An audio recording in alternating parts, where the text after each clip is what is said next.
আসসালামু আলাইকুম, কেমন আছেন সবাই? খুবই জনপ্রিয় পপুলার একটি ডাল হলো মাসকলাইয়ের ডাল। সব জেলাতে এই ডালটা ভীষণ পপুলার, খুবই জনপ্রিয়। তো আমি যেভাবে রান্না করি আজকে আমি সেভাবেই দেখাবো।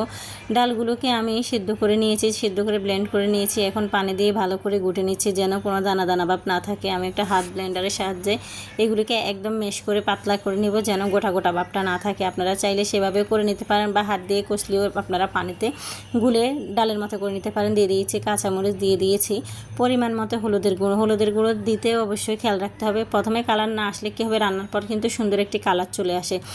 দিয়ে দিচ্ছি স্বাদ মতো লবণ, দিয়ে দিচ্ছি তেজপাতা, দারচিনি, এলাচ অবশ্যই দিতে হবে, এই ডাল রান্না দিতেই হয়। দিয়েছি পেঁয়াজ, রসুন কুচি, আদা কুচি।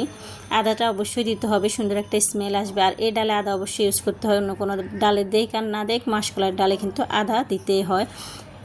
তো আর কি এগুলো ভালো করে আমি একদম সিদ্ধ করে নিচ্ছি। যেহেতু আমার সিদ্ধ করা আছে, এখন শুধু জোশ করার পালা। ভালো করে জোশ করে নিব, শুধু নাড়াচাড়া করতে হবে। আবার এটা নাড়াচাড়া না করলে কিন্তু লেগে যাবে। মাসকলাইয়ের ডালটা যেহেতু একটু ঘনভাবে হয়, তাই এটা লেগে যাওয়ার সম্ভাবনা বেশি থাকে। আমি এখানে ডিম দিয়ে দিচ্ছি, আমি ডিম দিয়ে রান্না করব। অনেকে ডিম খায় কিনা জানি না, বাট আমি ডিম দিয়ে করলে আমার ভীষণ ভালো লাগে। আমাদের নোয়াখালীতে অবশ্যই মাসকলাইয়ের ডালেতে ডিম ইউজ করে। তো আর কি আমার অলরেডি মাসকলাইয়ের ডাল রান্না শেষ, আমি এখন শুধু বেরেস্তা দেব। পেঁয়াজ রসুন দিয়ে আমি ভালো করে ব্রাউন কালার করে নিচ্ছি বেরেস্তাটা, যেন তেলটা পরিমাণ মতো হয় এবং একটু তেলে ভাবটা থাকে মাসকলাইয়ের ডালে। এটাই হলো মেন। তো আর কি আমার ফাইনালি কিন্তু রান্না শেষ। কালারটা অনেক সুন্দর হয়েছে, ফুটে উঠেছে। যেহেতু আমি বাগার দিয়ে দিয়েছি, এখন রান্না টোটালি আমার কমপ্লিট হয়ে গেছে। এখন শুধু আমি ডাইনিং টেবিলে নেব।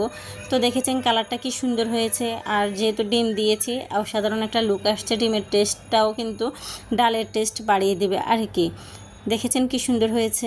আপনারা চাইলে এভাবে রান্না করে খেতে পারেন। যেহেতু অনেকে মাসকলাইয়ের ডাল বাচ্চারা ভীষণ পছন্দ করে, আমার মেয়ে তো মাসকলাইয়ের ডাল ভীষণ পছন্দ করে। মাসকলাইয়ের ডাল রান্না করলে আর কোনো কিছুই চাইবে না। আর আমাদের নোয়াখালীতে মাসকলাইয়ের ডাল রান্না করলে অবশ্যই গরুর মাংস রান্না করতে হবে। তো আজকে নোয়াখালীর একটা ঐতিহ্য তুলে ধরলাম মাসকলাইয়ের ডালের সাথে গরুর মাংস। তো সবাই রান্না করে খাবেন। ধন্যবাদ।